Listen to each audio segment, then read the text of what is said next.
बिस्मिल्लाहिर्रहमानिर्रहीम। मां हाकिम अली नारी जो बायोलॉजी जी topic the concept of biogenesis and abiogenesis. अॼु असां बायोजेनेसिस एंड अबायोजेनेसिस टॉपिक के बारे में पढ़ंदासीं।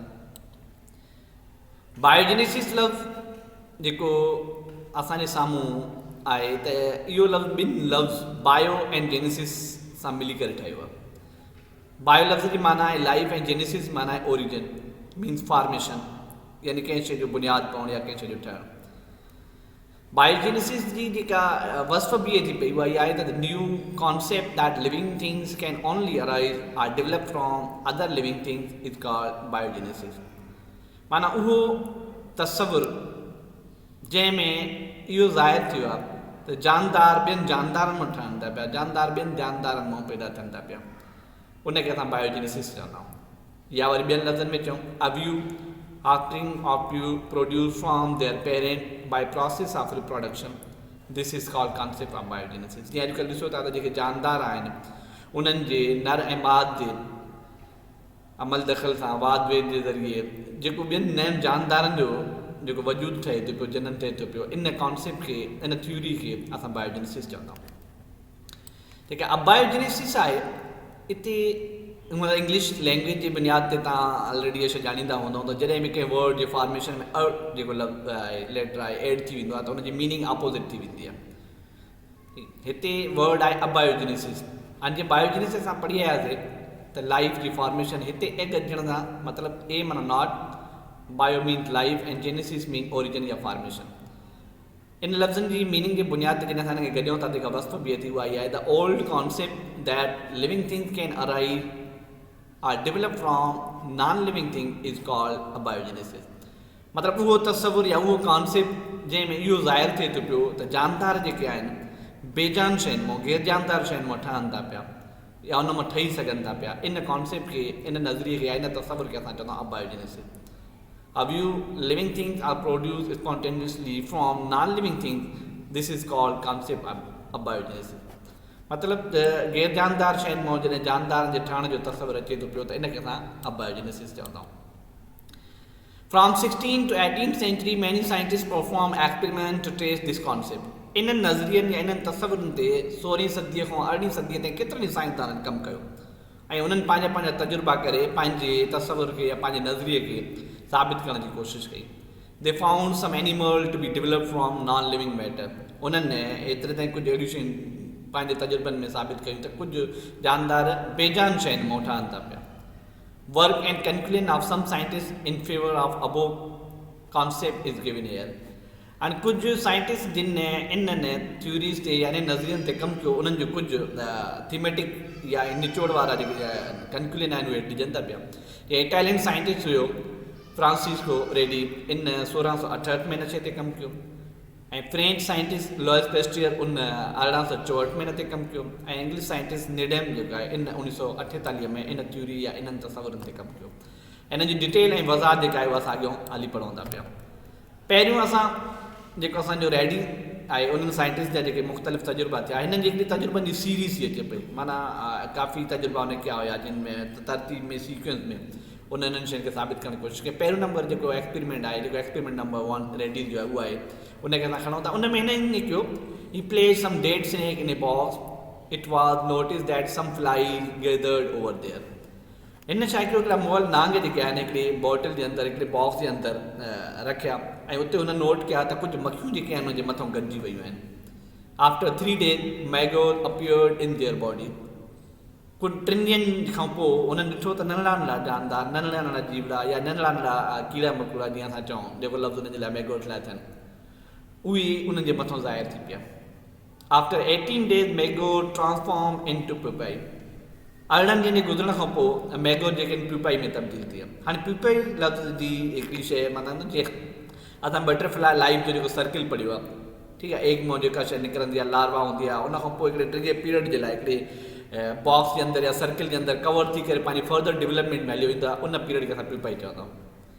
After 8 days fly emerge from each pupa. ऐं उनखां पोइ 8 ॾींहं जॾहिं मज़ीद गुज़रिया त जेके मखियूं हुयूं उहे उन्हनि प्यूपा मां ॿाहिरि निकिरणु शुरू थी वई। रेडी जी पहिरें एक्सपेरिमेंट जो जेको कंक्लूजन निकिरे थो उहो इहो आहे त from this experiment of Redi it is concluded that these flies were the offspring of the fly which were gathered on dead snake are life can develop from other life. हाणे जे शुरू में असां इहा शइ चईसीं त शुरू वारे टाइम ते जॾहिं हुन डेड स्नेक बॉक्स जे अंदरि बॉटल जे अंदरि रखिया हुया त उन टाइम ते कुझु मक्खियूं हुते गॾु थियूं हुयूं ऐं उन्हनि मक्खियुनि जा जेके हुते नंढा नंढा मैगोट हुते डेवलप थिया हुया ऐं उन्हनि मैगोट मां अॻिते हली करे ॿियूं नंढियूं मक्खियूं जेके आहिनि पीपा मां डेवलप थियूं। हाणे हिन कंक्लूजन में इहा शइ साबित थी थिए पई त जेके ॿियूं जानदार मक्खियूं जेके हुते गॾु थियूं उन्हनि मां ॿियनि नयनि मक्खियुनि जो जनमु थियो आहे, मतिलबु जानदारनि मां ई जानदार पैदा थिया आहिनि या जानदार मां जानदार ठहिया आहिनि।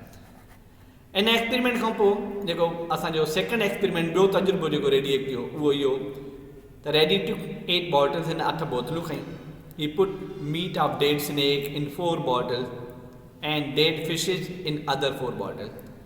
हुन छा कयो त कुझु मोल नांग जेके हुआ 4 बॉटल्स में रखिया ऐं ॿियूं 4 फिशिज जेके हुयूं उहे वरी ॿियनि बॉटल्स में रखियूं।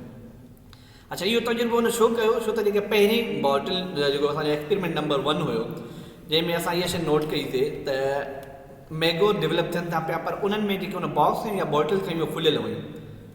उन्हनि खुलियल हुजण जे करे एयर में तव्हांखे ख़बर आहे कुझु जर्म्स या इहे शयूं मौजूदु हूंदियूं आहिनि। कुझु साइंटिस्ट हिन ते ऑब्जेक्शन आहियूं त साईं जेकॾहिं तव्हां बॉटल खुलियल रखंदो त पॉसिबल आहे उन्हनि में कुझु जर्म्स या हिननि जे करे उहे फ्लाइज़ जेके आहिनि उहे उन्हनि मां डेवलप थियूं हुजनि, जेके फ्लाइज़ हुन जे मथां गैदर थियूं आहिनि, कंहिं चयो आहे त उन जे करे हिन मां पैदा थियूं आहिनि। इन बुनियाद ते हीउ जेको सेकेंड तजुर्बो आहे उन में हीअ शइ इन खे कवरअप करण जे लाइ थो करे पियो। 4 बॉटल्स में हुन डेड स्नेक रखिया ऐं 4 में फिशिस रखियूं।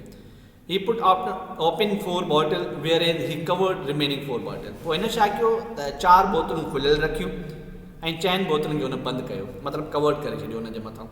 After few days maggot only appeared in open bottle and no any maggot appeared in covered bottle.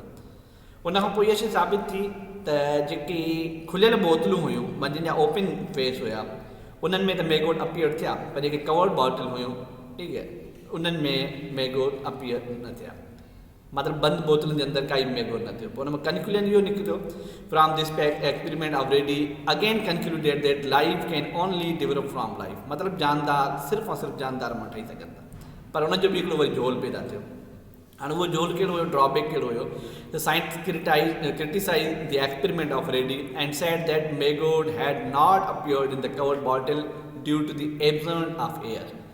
हाणे इते वरी साइंटिस्ट इन शइ ते ऑब्जेक्शन आहियूं त जेके कवर्ड बॉटल आहे इन में मैगोट इन करे न आहिनि डेवलप थिया त उहे मैगोट ठहिया त हुया पर हवा न मिलण जे करे उन्हनि खे उन्हनि जी ऑक्सीजन न मिलण जे करे उहे वीचारा डेड थी विया, जंहिंजे करे उन में उहे डेवलप न थिया। मतिलबु उन में बि उन्हनि जो ऑब्जेक्शन इहो त जानदार ठहिया आहिनि पर हवा या ऑक्सीजन या गैस जेका उन्हनि जे रेस्पिरेटरी सिस्टम जे लाइ ज़रूरी आहे उहा न मिलण जे करे उहे सर्वाइव न करे सघिया आहिनि।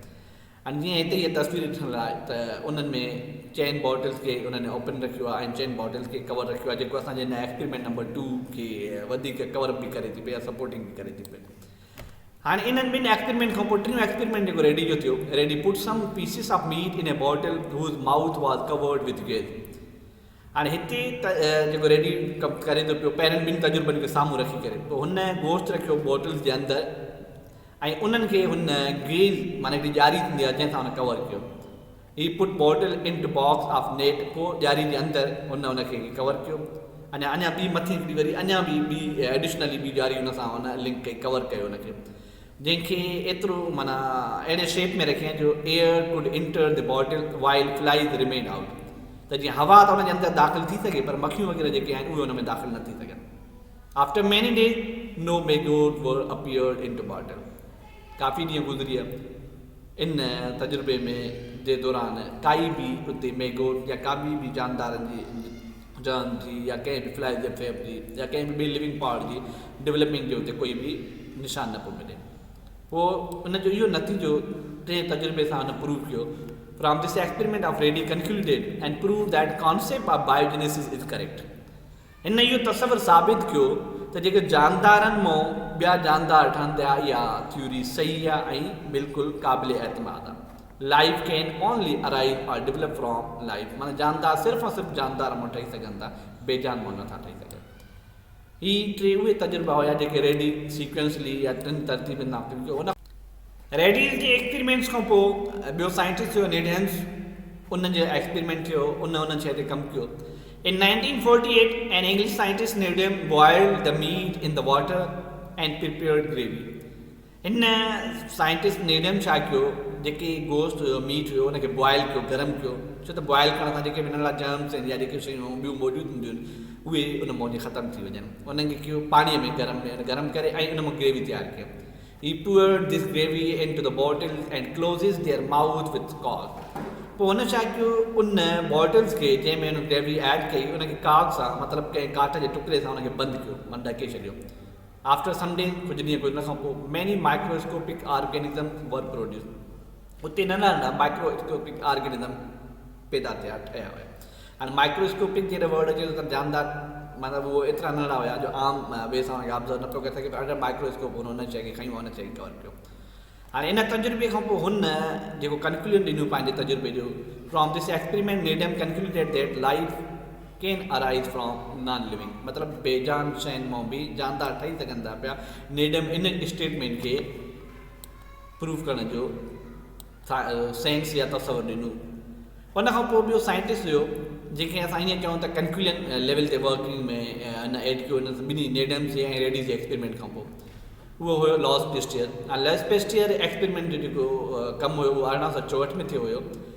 हिन जो the argument on biogenesis and abiogenesis continued up to the middle of 19th century, माना 19वीं सदी जे अध ताईं घटि में घटि जेको इहो बायोजेनेसिस ऐं अबायोजेनेसिस जे तसवर जो जेको मुख़्तलिफ़ साइंटिस्ट जो कमु हुयो उहो माना हलंदो पियो, जे डिबेट में हुयो। A well-known French scientist, Louis Pasteur, proved after simple but very careful experiment that abiogenesis could not occur in the present environment of the earth. And हिन सीक्वेंसली ऐं एॾो सफ़ाई सां बहितरीन कुझु तजुर्बे जे ज़रिए कमु कयो ऐं उन इहो साबित कयो त जेको अबायोजेनेसिस जो जेको तसवुरु आहे त माना बेजान शयुनि मां जानदार ठही सघनि था, हिन जो अॼु जे माहौल में ज़मीन ते इहे शयूं न आहिनि। He proved that living organism could only be produced from their parent. हिन इहा शइ साबित कई त जेके जानदार आहिनि उहे पंहिंजे वालिदैन मां मतिलबु ॿियनि जानदारनि मां ई ठही सघनि था पिया, बेजान मां नथा ठही सघनि। हाणे हिन जो एक्सपेरिमेंट सीक्वेंस में कीअं हुयो, Pasteur performed an experiment in front of the commission form of the noted biologist, मतिलबु उन टाइम ते जेके बहितरीन बायोलॉजिस्ट हुया उन्हनि जी हिकिड़ी कमीशन ठाही वई, कमेटी ठाही वई, हिन पंहिंजो तजुर्बो उन्हनि जे साम्हूं कयो त जीअं सभिनि खे साम्हूं रखी करे इन शइ जो निचोड़ या कंक्लूजन जेको आहे वठी सघे त कहिड़ो तसवुरु वधीक सही ऐं क़ाबिल एतमाद आहे। He took flask which had long covered S-shaped neck, हिन हिकिड़ी वॾी बॉटल खई जंहिंजी जेका अॻिची आहे या ईअं चऊं त जेका हेड वारो पोर्शन आहे उहो एस शेप वांगुरु हुयो। He added fermentable infusion, यानी yeast, sugar, water and fermentable तव्हांखे ख़बर आहे माना जेका शइ थींदी आहे हिकिड़ो फर्मेंटेशन हिकिड़ो अलॻि सां टॉपिक आहे, पर फर्मेंटेबल इन्फ्यूजन वारो मवाद खयूं, मटीरियल खयूं या ईअं सम्झो त केमिकल ऐं कुझु शयूं खयूं जेके ज़रूरी हुयूं इन bottle and left their mouth open, ऐं उन छा कयो हिकिड़ी बॉटल में खयूं ऐं उनजे माउथ खे ओपन रखियो, खुलियल रखियो। Yeast infusion boiled in the flask, पोइ जेका यीस्ट हुई जेका उन में मटीरियल केमिकल जेको रखियो वियो हुयो, माना इन सम्झो त ईटिंग डाइट जेका हुई जानदारनि जी उहा जेका हुई उहा रखी वई, उनखे उन बॉइल कयो फ्लास्क जे अंदरि ऐं लेट स्टीम रिलीज़, ऐं उनजे अंदरि जेका बाफ़ हुई उनखे उन ख़ारिज करणु ॾिनो, उनखे ॿाहिरि निकाल कयो। फ्लास्क वर अलो टू कूल, उन खां पोइ उन्हनि फ्लासिस खे उन्हनि बॉटल्स खे थधो कयो वियो। थधे करण खां पोइ after many days it was notice no any maggot appeared, उन खां पोइ इहो साबित थियो या इहो नोट कयो वियो त इन में कोई बि मैगोट न ठहियो आहे, मतिलबु उन जंहिं मटीरियल खे खयूं वियो उनखे एतिरो बॉइल कयो वियो त जेके शयूं उन में अंदरि पॉसिबली बैक्टीरियाज़ या जर्म्स या ॿी लिविंग शइ जी पॉसिबिलिटी हुजे उन बॉइल करण जे करे ख़तमु थी वई। हाणे हूअ प्योर शइ हुई, काई बि हुनजे अंदरि ॿी स्मेल वारी या अहिड़ी शइ न हुई जंहिंजे बुनियाद ते कंहिं बि ॿिए जानदार जी लाइफ साबित न थी हुजे। पोइ जॾहिं उन यीस्ट वारे मटीरियल मां कंहिं बि जानदार जे ठहण जो तसवुरु प्रूफ न थियो, साबित न थियो, त पोइ इहा शइ कंक्लूजन में आई। From this experiment Pasteur concluded and finally prove the concept of biogenesis that life can only arrive from other life, मतिलबु लॉस पेस्टर बि जेको रेडीज़ जे एक्सपेरिमेंट जो जेको निचोड़ हुयो उन्हनि खे सपोर्ट कंदे चयो, साबित कयो त जानदार जेके आहिनि सिर्फ़ु और सिर्फ़ु जानदारनि मां ई ठही सघनि था।